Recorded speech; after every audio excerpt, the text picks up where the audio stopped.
what the world wants from you as a business, staying true to your customer is really important as you grow. It wasn't a pro-customer move. It was a way for them to make more money. They are well on their way to profitability, which I think is surprising a ton of people. People think of glass as a single material, and that's not a very good way to think about it. It was about time that these robots that we had been promised became a reality.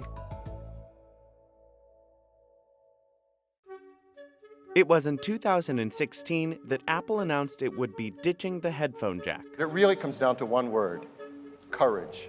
And for the smartphone industry, it was the shot heard round the world. There are several reasons why Apple removed the headphone jack from the iPhone 7, and surprisingly, courage is not one of them.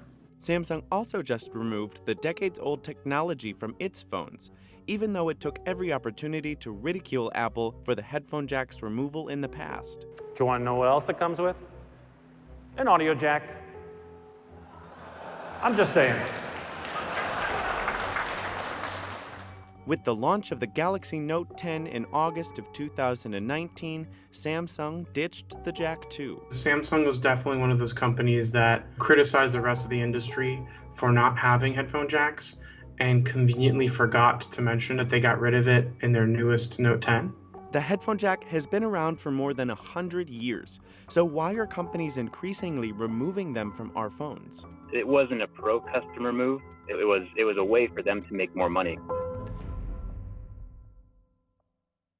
Let's start with a brief history of the components needed to make mobile music what it is today, starting with the beloved audio jack. The grandparent to the standard 3.5mm jack, the quarter-inch jack, was used all the way back in the late 1800s by switchboard operators. The larger jack continued its reign until the 1970s when Sony released the Walkman, the first widely available mobile music device. The Walkman was also the first successful commercial example of the same 3.5mm jack we use today. An obvious next step was the rise of the MP3 and the MP3 player, popularized by Apple's iPod. It was 2001 when Steve Jobs took the stage to announce the iPod. This amazing little device holds 1,000 songs, and it goes right in my pocket. The Simmons SL45 was released in 2001 and was the first phone that was also a mobile music device, and that set off a trend in the mobile world. Music was now a must. But the SL45 was not the first phone with a headphone jack. My first phone was a Nokia 3310, and that had a headphone jack. Back then, there wasn't really any wireless communication standard that was acceptable enough to do good headset phone calls. So it was kind of born out of a necessity to deliver high quality, headset calls. By the mid-2000s, there were many phones that could also play music, but were still limited by storage and battery life. Bluetooth grew in popularity around the same time, and that spelled the beginning of the end for the headphone jack, now that wireless listening was possible. While wired headphones may seem antiquated, most audiophiles prefer the sound quality from this analog port. The reason why you want to go wired over wireless is that compression that you get over Bluetooth. All the Bluetooth standards, for the most part, have some kind of compression, which then affects the actual quality of the audio. But that wire can be really frustrating, especially when you're working out or need mobility. Most of the time when I use headphones, I'm at the gym and I have wireless headphones. I mean, it's not that important to me. But the few times that I do need wired headphones, like when I'm traveling or something like that, it is super inconvenient not to have a headphone jack. And while Bluetooth technology has come a long way, it still has its pitfalls. Bluetooth sucks right now, but the optimist in me hopes that removing the headphone jack will act as a springboard for companies to work harder at integrating Bluetooth and wireless audio technology. Most cars have Bluetooth audio, but a lot of people, only cars within the last 5 years, cars before that just have the aux cord that you plug into, So why did Apple decide to remove the jack from the iPhone 7? Maintaining an ancient single-purpose analog big connector doesn't make sense because that space is at a premium.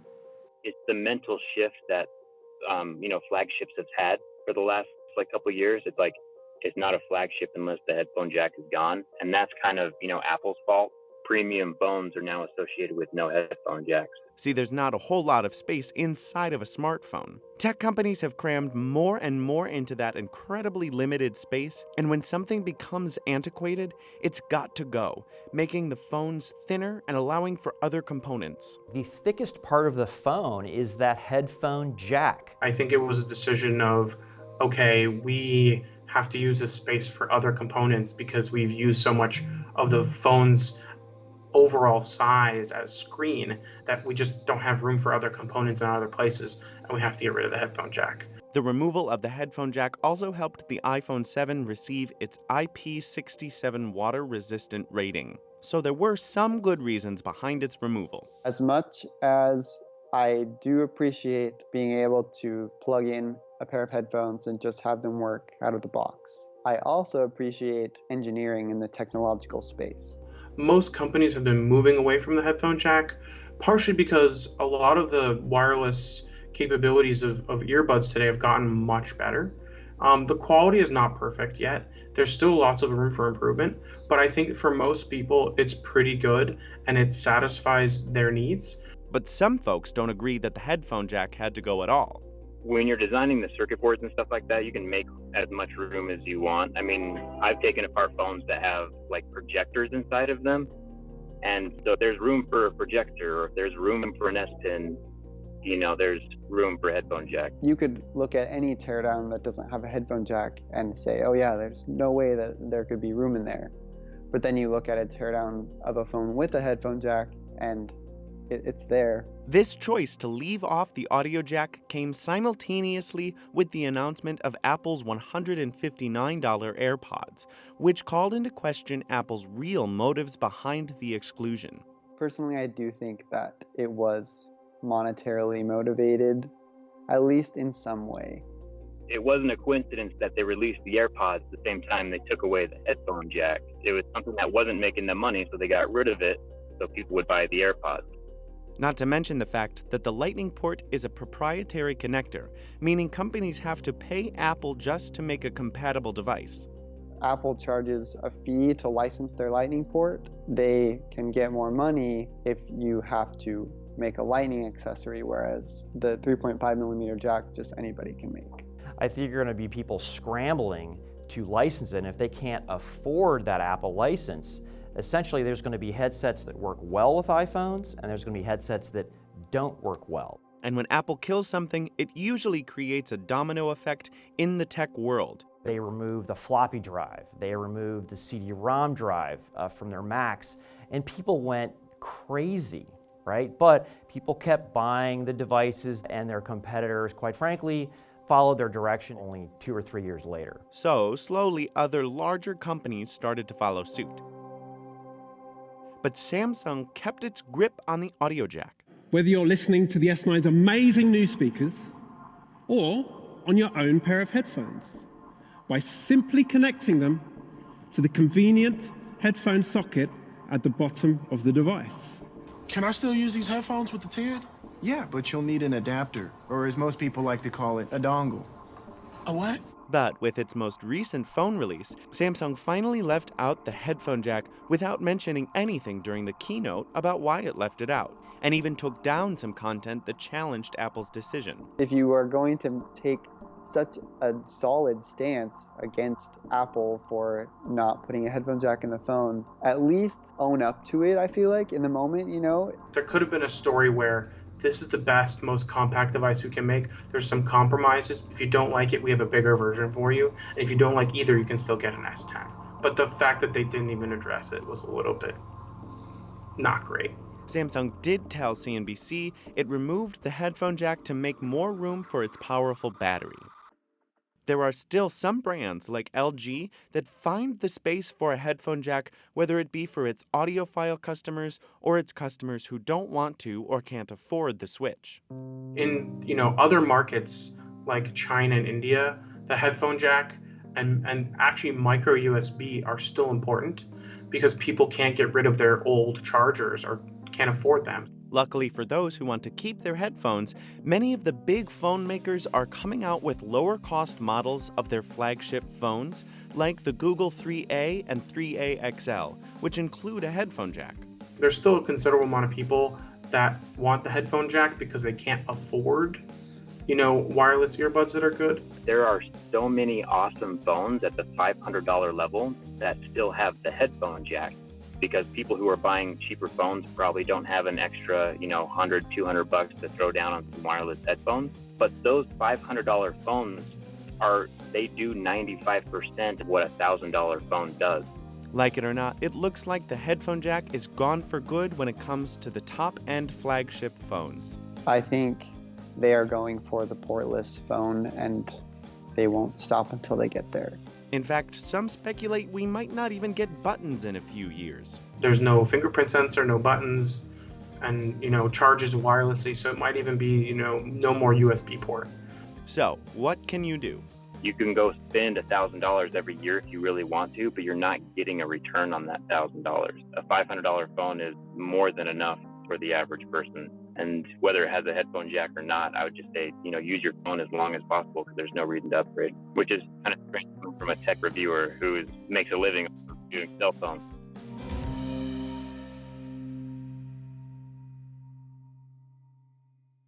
No matter what you look at on a Motorola, you get a bigger, brighter, clearer TV picture automatically.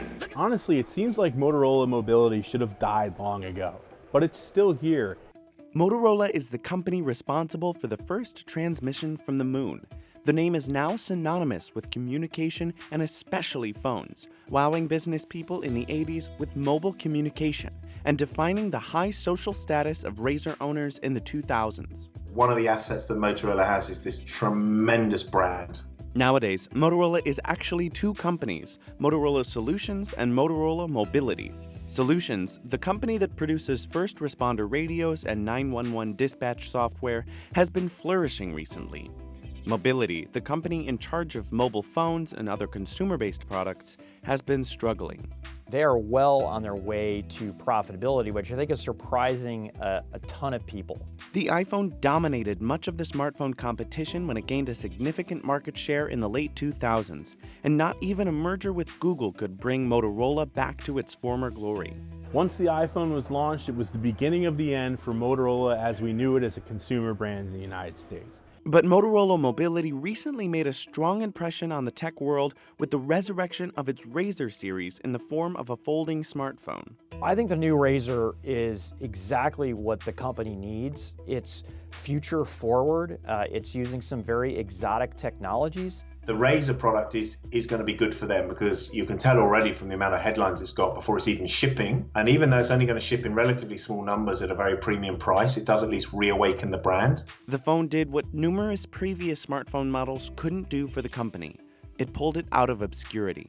When you think about smartphones in the United States, you usually think about Apple, Samsung, LG, Google Pixel. We don't really think about Motorola Mobility.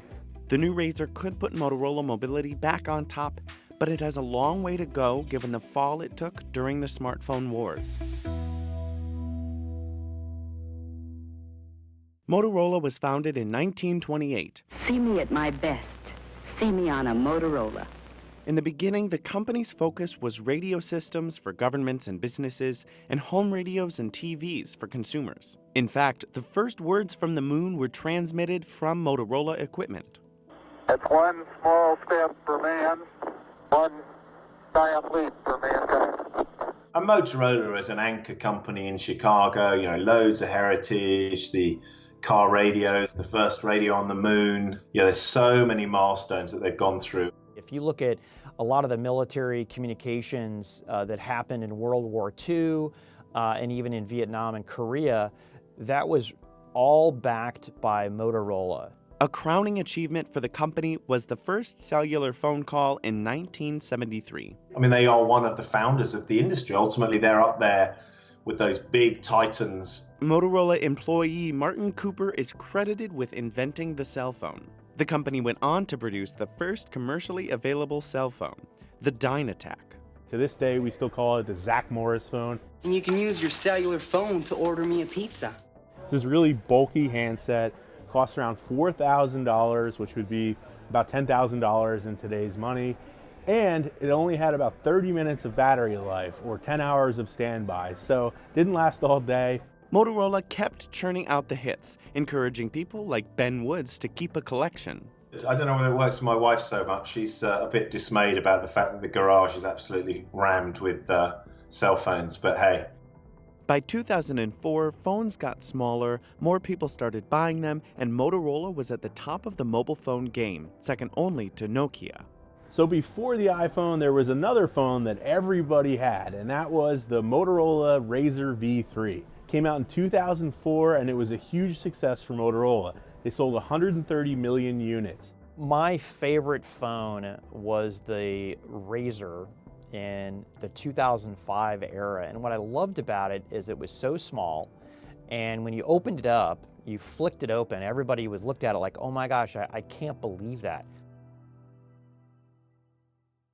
The Razr quickly became a social status symbol and pushed Motorola to the first-place phone seller in North America. Yeah, they changed the game, really. They took mobile phones from being functional to fashionable. But with the coming of the smartphone era, Motorola started losing its grip, mostly because of Apple's iPhone. Nobody ever thought Apple was going to come on and steal any of their market share or really make a dent at all. But then in 2007, Apple launched the iPhone, and it was a surprise hit. Motorola's delayed response to the smartphone boom crippled its competitive edge. The Droid was released 2 years after the launch of the first iPhone. If you missed one product cycle in smartphones, you have been disrupted. You can't miss a beat. They worked with Verizon in the US to deliver the Droid products because AT&T had got the exclusive with the iPhone. And that was kind of a last hooray for Motorola. Even though Droid saw success for Motorola and Verizon, sales couldn't keep up with the iPhone. Apple had already asserted its dominance and squashed the competition. In April of 2010, Apple already had 53% of North America's smartphone market share, followed by BlackBerry's parent company, RIM, and that was just 3 years after Apple released its first iPhone ever. Motorola were out of step with the market, they were flat-footed, they got too big, and at the same time agile Asian competition, particularly coming from South Korea with Samsung and LG, just outpaced them. Motorola eventually had to figure out how it was going to survive, and that's when it started to turn towards Google and Android, but that took time. Still, Motorola found its mobile business successful enough to spin off into a separate company in 2011, creating Motorola Solutions and Motorola Mobility. Google swept in to purchase the newly separated Motorola Mobility for $12.5 billion in 2012. Their business was losing money, they were losing lots of share, it wasn't strategic anymore, and eventually that resulted in the sale to Google, for whom people had high hopes. This gave Google a team of smartphone experts and thousands of smartphone patents. This was a huge asset to Google, who was fighting with Apple over smartphone patents. You had these massive companies who had mobile patent portfolios who were suing each other, doing cross-licensing. You had Microsoft, you had Apple, you had Google, among other, and you had companies like Motorola, who had built very large patent portfolios. And Google, who didn't have mobile patent portfolio, had nothing to defend with, had nothing to countersue with, had nothing to negotiate with. Together, Google and Motorola focused on more affordable smartphones. I remember when Google acquired Motorola Mobility. It seemed like a really good thing for most of us because it would allow, it seemed, Google to put Motorola Mobility back on the map with these really clean and fresh Android phones that could allow Google and Motorola Mobility to compete directly against Apple. In the end, that's not what actually happened. It sort of faltered, even though it launched some compelling handsets. Motorola's North American market share for smartphones dropped from 6% to 3% during its time under Google, while Apple jumped from 46% to 53%. It's very hard to take a hardware point of view, insert that into an advertising company, and have something good around it, even though Google was the birthplace of Android. I believe it set it back and actually put more distance between Motorola and companies like Apple. Google sold Motorola Mobility in 2014 to Chinese computer company Lenovo for $2.9 billion, $9.6 billion less than what it paid for the company. I think it said, hey, we're not making money off of this business, but we have the patents, so we can now defend ourselves with Android if Apple or anybody else wants to sue. And Lenovo saw the value in Motorola Mobility. The Lenovo branded smartphone business was doing okay in China, but wasn't really doing anywhere else. And Lenovo thought that bringing in the Motorola brand, they would do a lot better in the Americas and in Western Europe. Today, Motorola still lags behind much of its competition. In Q3 of 2019, Lenovo, which includes Motorola Mobility, had a smartphone market share of 8%. You know, we're now in a situation where we have a duopoly really of Samsung and Apple dominating the total market. The past few years have been pretty boring for Motorola. It hasn't launched any flagships that compete with Apple's best or Samsung's best phones, but that's about to change. Motorola recently revealed its new Razr folding smartphone, which impressed reviewers during the first look, but is not expected to make a huge splash in the market. It was very hard for them to get attachment in the premium space up there with Samsung and Apple. So I think perception-wise, this is exactly what it needs. In this kind of homogeneous sea of smartphone sameness where all the devices look the same, nothing jumps out. And that's where I believe that the Razr strategy is a good one.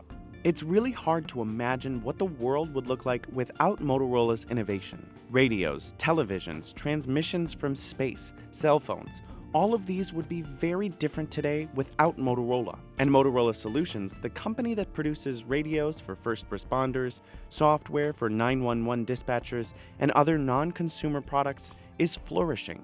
Solutions stock rose 332% from January 2011, the month and year Motorola Solutions and Mobility split, to November 2019. Lenovo, the current owner of Motorola Mobility, had an increase of just 14% in the same 8-year timeframe on the Hong Kong Stock Exchange. In my time as a journalist, I've seen lots of brands go, and I haven't seen many brands come back. Motorola has been on the way out for years, and even if it does have a successful foldable phone or a really nice flagship next year, it needs a lot more than that to come back to the top. I do think there is hope for Motorola to be a relevant vendor over the next 10 years. Things are looking up for Motorola Mobility, but it might never reach its former glory. Even if they could get to a point where they were able to secure a meaningful market share, start getting consumers to at least have some consideration for their products, which I think the Razr will help do, then that's the very, very early stages of a path to recovery.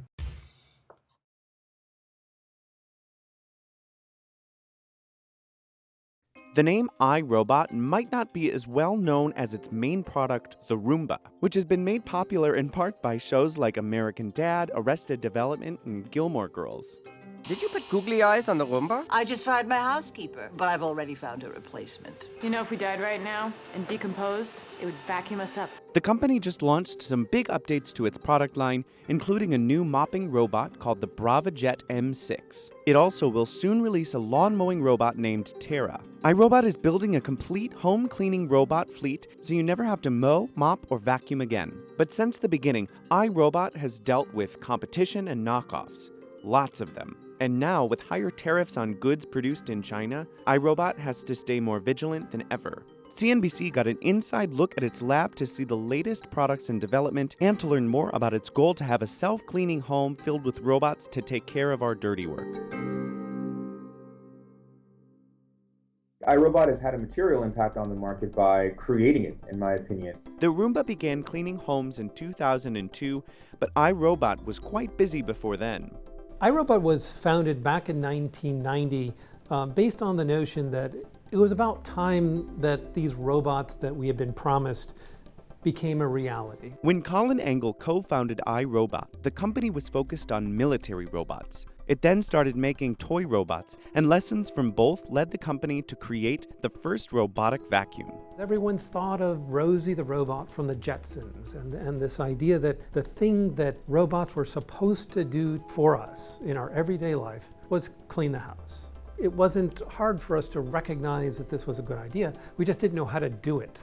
And the Roomba actually was a coming together of technologies from work we had done in the toy industry, learning to make low-cost, complicated devices, from the defense industry, where we had designed algorithms that would allow a robot to go sweep a minefield. And so the algorithms on Roomba that make sure it goes everywhere in the room actually were mine hunting algorithms. A couple years later, in 2002, we launched the first Roomba. Roomba robotic floor vac. If it's down there, we'll get it. This is the original Roomba called Scamp. It wasn't yet a vacuum. It had a little bit of a sweeping system on the inside. Here's the original Roomba. This was the first Roomba that was launched and sold. Worldwide sales of consumer robots reached $5.6 billion in 2018, and it's expected to reach $19 billion by the end of 2025. And that's in no small part thanks to iRobot, which has a market cap of $2.5 billion. iRobot is one of the first companies to offer a product that does the automation of domestic tasks in the home. And so I think it is a market leader. It is a pioneer. And people get really attached to these autonomous cleaning machines. Humans have an amazing ability to anthropomorphize almost anything. Probably within 3 weeks, 90% of Roombas have been given a name or are called Roomba as if it were their name. And a bond appears. We'll get these phone calls to customer service. My Roomba is broken, send it back, we'll send you a new one. No, I'm not sending you Rosie. Can't you send out an ambulance, which is a bit different from most consumer product interactions. The newest addition to the iRobot family of cleaners is the BravaJet M6, a mopping robot that has a larger tank and improved connectivity over its predecessor. For the first time ever, we have what we call our iAdapt 3.0 navigation technology. So not only does it map your home, it also learns your home. We've expanded the range, so now it can, instead of cleaning a single room, it can actually clean your whole home up to 1,000 square feet. And we have much larger pads and much better cleaning performance. This is the wet single-use pad, and the robot automatically knows what kind of pad is on there, so it'll have the correct behavior. If it's a dry sweeping pad, it knows obviously not to spray water. If it's a wet pad, it knows to spray, but it also knows to notify you if you don't have water in the tank. Some concerns about privacy have been raised, though, as newer iRobot products map a user's house in order to clean it more accurately, and that data can make consumers uneasy. Privacy concerns associated with these household robots are common across all consumer electronics. So in order for Roomba to vacuum the kitchen, it actually needs to know where the kitchen is. And that's some information which the users need to feel in control of. If you don't want us to collect the data in the first place, you don't have to go give us permission to do so. The robot just won't know where your kitchen is. So we'll still vacuum very, very well. But now more than ever, between the long list of similar, cheaper products and the escalating trade battle with China, iRobot has to make sure consumers know what sets its products apart from the long list of similar products. Naturally, there have been copycats. So the question for iRobot is, how does it maintain a distinct competitive advantage with its existing product line? And how does it continue to expand into other product lines? 25% of all money spent on vacuum cleaners are now spent on robot vacuum cleaners. The Roomba is the #1 selling vacuum cleaner in the United States, which is amazing. And of course that's invited in and attracted copycats and competition into the marketplace. One of the lessons that our competition always learns very quickly is that building a robot is really hard. Trying to build a robot at lower prices often leads to robots that don't have the durability or effectiveness. Perhaps even it might be worthwhile to explore other products that would be integrated into these products, just like what Apple has done with its products, to be able to make a very high barrier to switching over to other competing products. iRobot has had to deal with tariffs before. In 2018, when the US enacted a 10% tariff on products produced in China. Back then, iRobot decided to absorb the higher cost of its products, but today it might have to find another way. The tariffs and the recent increase is very challenging for the consumer robot industry. You know, these tariffs are not free, they're not paid by China, they're largely paid by the US consumer. That makes this great new technology more expensive and slows down the growth of this new industry. iRobot continues to innovate through the challenges. Along with the new Brava mop, iRobot has also previewed Terra, its lawn mowing robot, which will start selling in Germany this year and will enter beta testing in the US this year as well. Terra is finally, we've been working on this thing for 10 years, is finally launching. With these three horsemen, the Roomba, the Brava, and the Terra robots, we could see a much larger business in a few years. Companion robots have revolutionized many things, from cleaning our houses to mowing our lawns to keeping us company. You're hungry. And iRobot wants to stay at the forefront of this revolution. We've created a new level of intelligence because we know where we are and we're starting to know where things are. It's like a whole new chapter in robotics was just begun. And so for me, for iRobot, it's a very interesting time.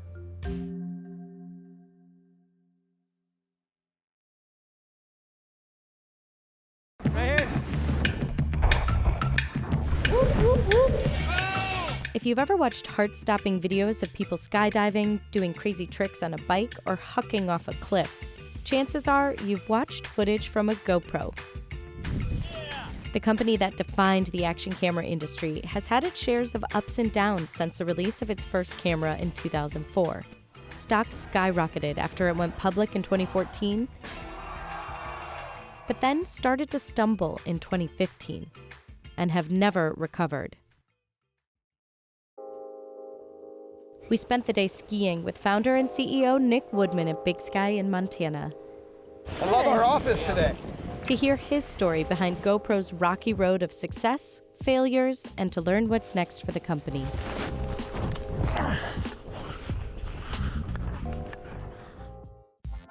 The story starts in 2002 when Nick Woodman was 26 years old.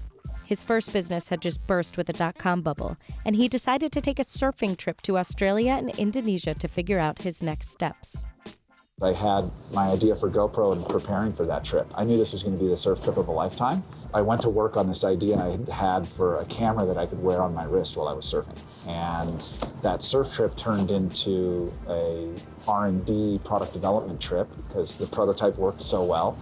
And 5 months later, I returned home to start GoPro. It was the first surf trip I was ever excited to come home from because I was so excited to start the business. So how did you take it from an idea to actually building a camera? I had no idea how to build a camera. I'm not an engineer, I'm more of an idea person. I found a camera online on early Alibaba, bought the camera from China, made some customization using plastic blocks that I dremeled and hot glued to the camera, and then FedExed it back to the company in China, and they ended up making it for me. So the first GoPro was very humble and cobbled together using existing things that were already out in the world.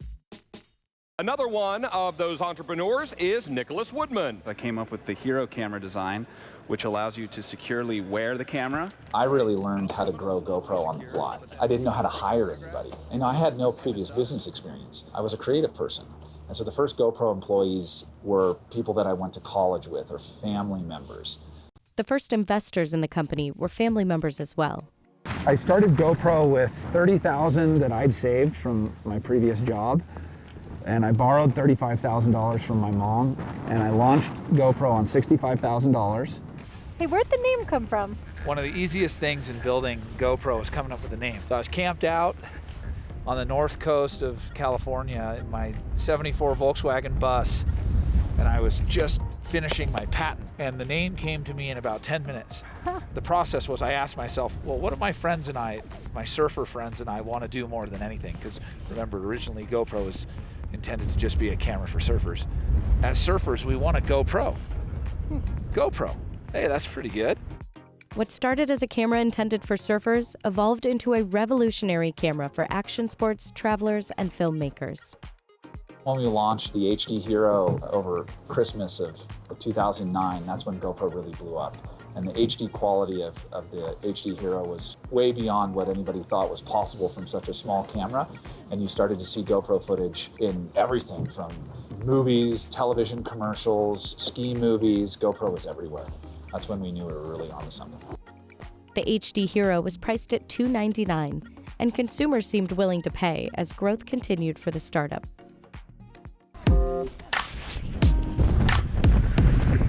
So gnarly! So why did you decide to take the company public?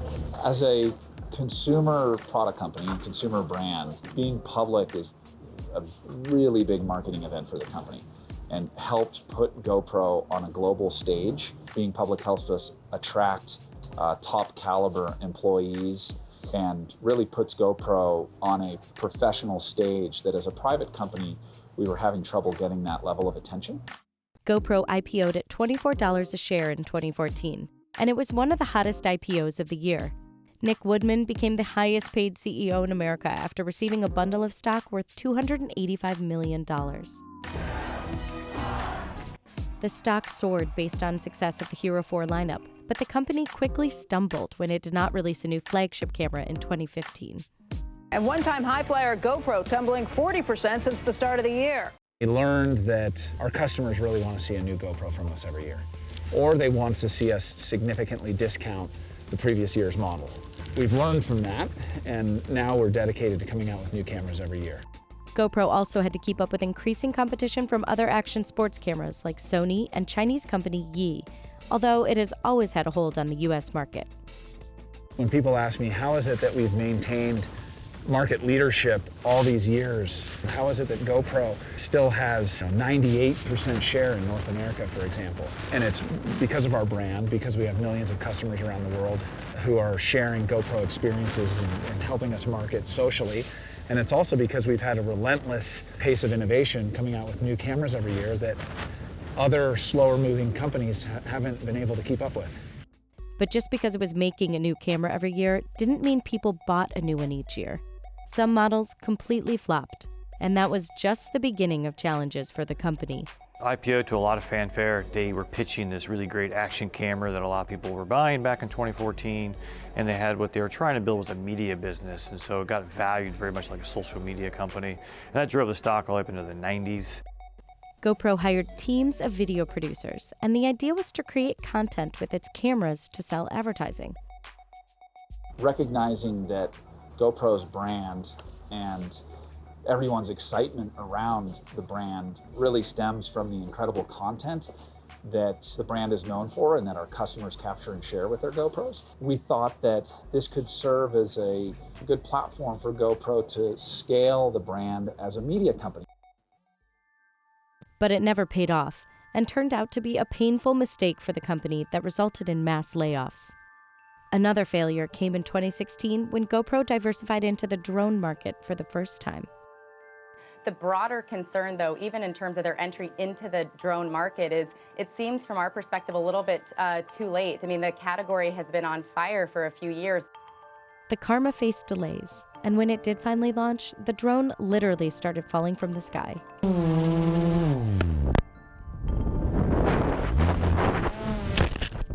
The issue was that the battery latch that was inside the drone was made of plastic. And while the drone was flying, the vibration would deform over time the plastic latch. It would just come undone and let the battery back out the back. But unfortunately, we only discovered that issue after we had already shipped the product. We issued a recall as it was the right thing to do. As we looked at where the drone market was headed, the size of it, complexities, risks with regulation, and the overall profitability of the category, we just decided it made business sense to exit that business. And they ran into, typical consumer electronic problems, channel problems, oversupply, little demand, some new initiatives didn't work out. And so, that's caused the stock to fall down to about, at the low was $3.80. If you were to pinpoint your biggest challenge as CEO of GoPro, What would you say? Once we were a larger, more mature organization, I would say focus. There's so much nuance in business, and recognizing that focus and staying true to what the world wants from you as a business, staying true to your customer is really important as you grow.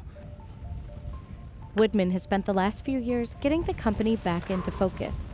It went through 4 rounds of layoffs, tightening the global staff from a high of nearly 1,800 to about 900 employees today. You know, our most successful years, we were small and scrappy. I like thinking of the organization as an athlete, and being fit, nimble, is always better. Our focus is to do fewer things better. Woodman has become an expert at cutting costs. Management got rid of the things that were not profitable, like the media business, like the drone business. They ultimately cut out about 45% of operating expenses, completely out of the income statement. To avoid potential tariffs, GoPro is moving most of its US-bound camera production out of China to Guadalajara, Mexico. He said even without tariffs, this will save the company money. But still, GoPro faces tough competition. Not from other action sports cameras, but from the cameras in all of our pockets. As smartphone cameras have continued to improve, sales of GoPros have continued to slow. Yes, we compete with traditional camera companies. Yes, we compete with smartphones. Yes, we compete with home speakers. We compete for share of wallet. So we've got to be very aggressive in wowing the customer with a product. You've seen us do that with Hero 7 Black, our flagship product that we just launched this past holiday. And it's really propelled the company back to growth and profitability in an exciting way. GoPro became profitable in the 4th quarter of 2018, which was only the company's 2nd time hitting profitability since 3rd quarter of 2015. The company has gotten back to its roots and has developed some big advances in its recent cameras. GoPro, start recording.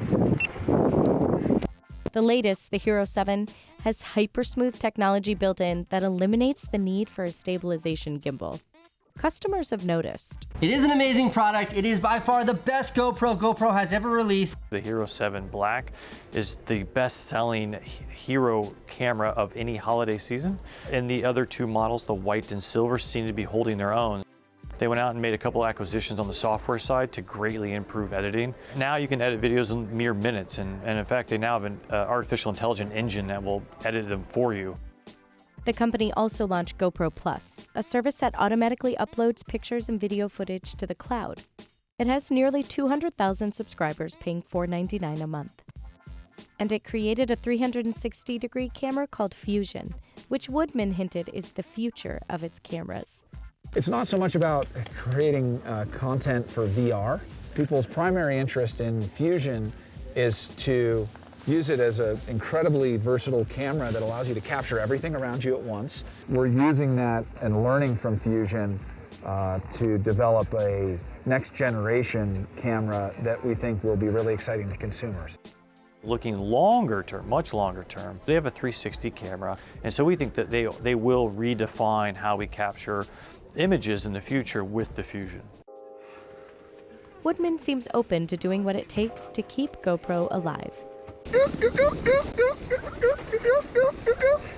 He has said that he would potentially sell the company if the right buyer were to come along, and he hasn't ruled out taking the company private. Is there a situation where you'd consider taking the company private again? If it's a good strategy that would make for a stronger company and a stronger brand and give us better growth prospects for the future, I would be open to any strategy. GoPro will inevitably hit more bumps in the road. But one thing I learned after skiing with Nick Woodman for a day is that he is an eternal optimist. So rad. Do you think it'll ever be possible to get back to your stock highs? Oh, absolutely. You just have to continue to grow the business and create value and wow customers. Playing it safe is playing it small, and that's just not our style. So I have no regrets about some of our missteps, and hopefully they make us smarter and more capable for what comes next.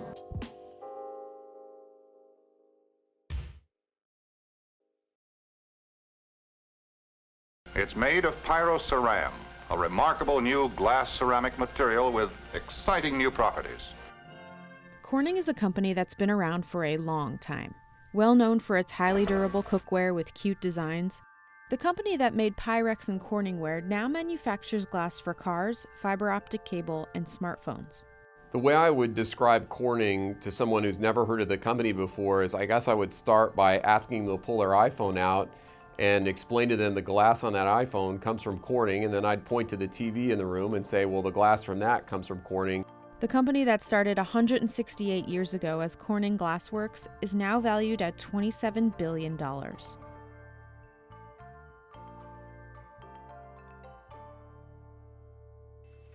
Corning's story is all about innovation. Since it started in 1851, a lot of things have been invented.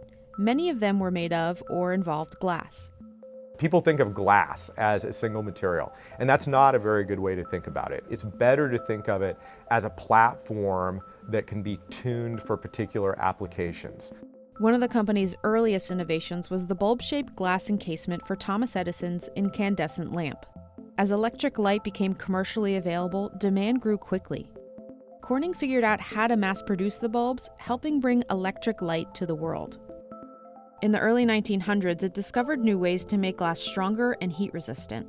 This led to products like Pyrex and Corningware, a line of glass cookware still being made over 100 years later. Although the company divested these products in 1998, Corning's name still resonates with these brands. Corning, over the years, has transitioned from many different products. It's a company that has constantly evolved depending on where glass is needed the most.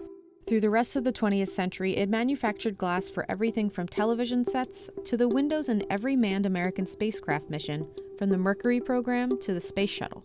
It even created a ceramic filter that can catch pollutants before they escape a car's exhaust pipe, which would become a worldwide standard to help cut down on car emissions. Then, Corning got into the communications space. So in the 1960s, Charles Kao published a paper that said if a sufficiently clear optical pipe was invented, the laser could be used to send information down that pipe and overcome the bottlenecks that copper offered for communications. In the 1970s, the company invented the first low-loss fiber optic wire, which used glass instead of copper. The wire was capable of carrying 65,000 times more information than traditional copper wire. Corning has been a public company since 1945.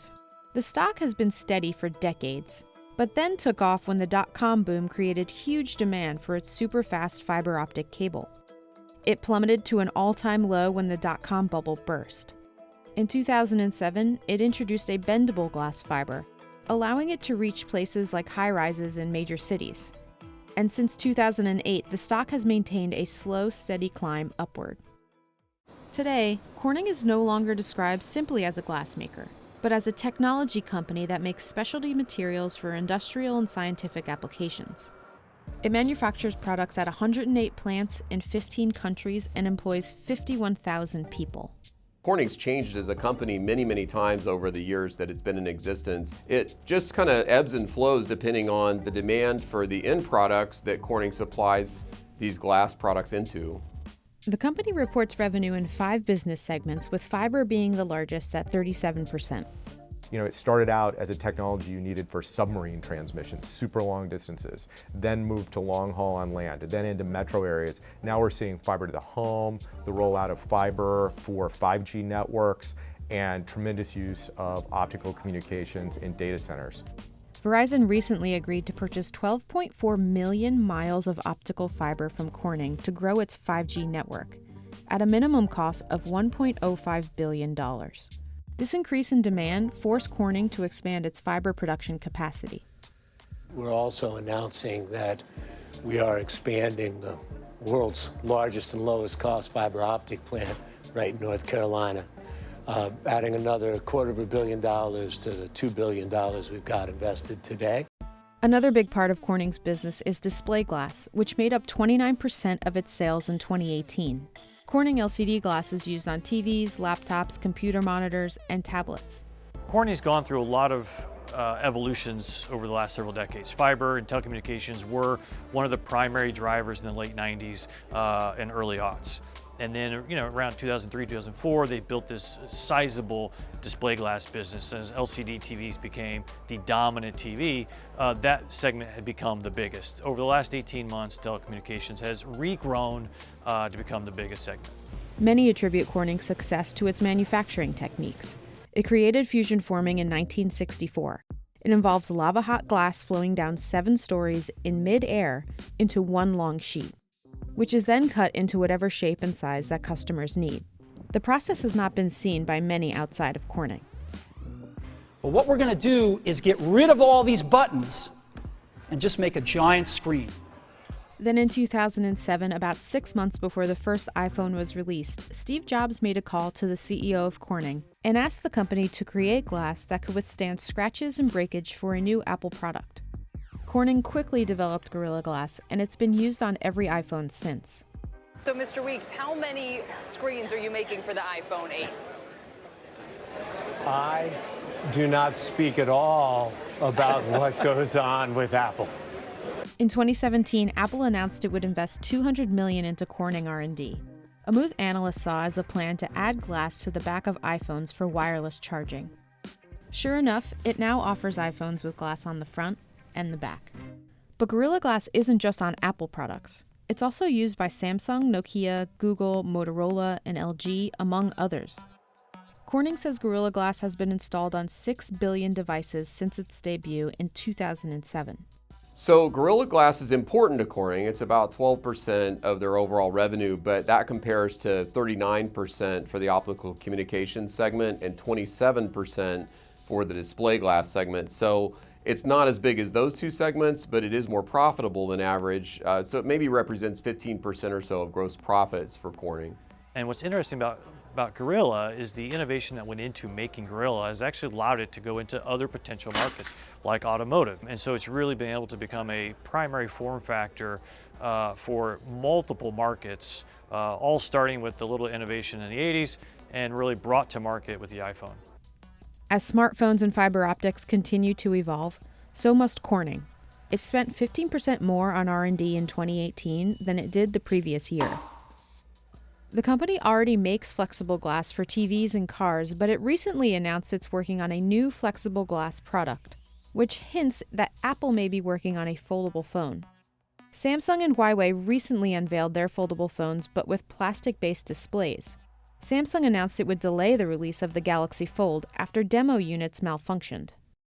I think the real question is how we come out with a glass that's optimized for the flexibility and performance needed in a foldable phone.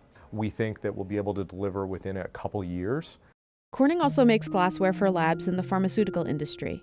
These represent Corning's smaller revenue segments.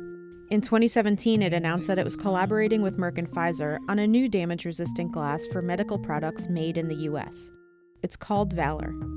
These 3 companies are announcing that pharmaceutical glass packaging will now be made in America. That's a big step. That's a big statement. Corning's headquarters are still located in Corning, New York, about 4 hours from Manhattan. A majority of the town's residents work at Corning. The company town is one of the last of its kind. In fact, it still operates a work whistle 8 times a day to let its workers know when to wake, get to work, take lunch, and go home. It says people are drawn to work for Corning because it continues to innovate even after 168 years, as the need for glass demand weakens in some areas and grows in others. Units, whether it's TVs, PCs, monitors, phones, tablets, none of those end markets are growing on a unit basis. So for Corning, they need to do 2 things. One is hope that people buy bigger devices. And so far, that's what they've been doing. Phones have expanded in size, TVs are expanding 2 to 3 inches a year. And so that's driving the overall opportunity for Corning, because they don't look at units, they look at area. And so as long as area grows, Corning will grow.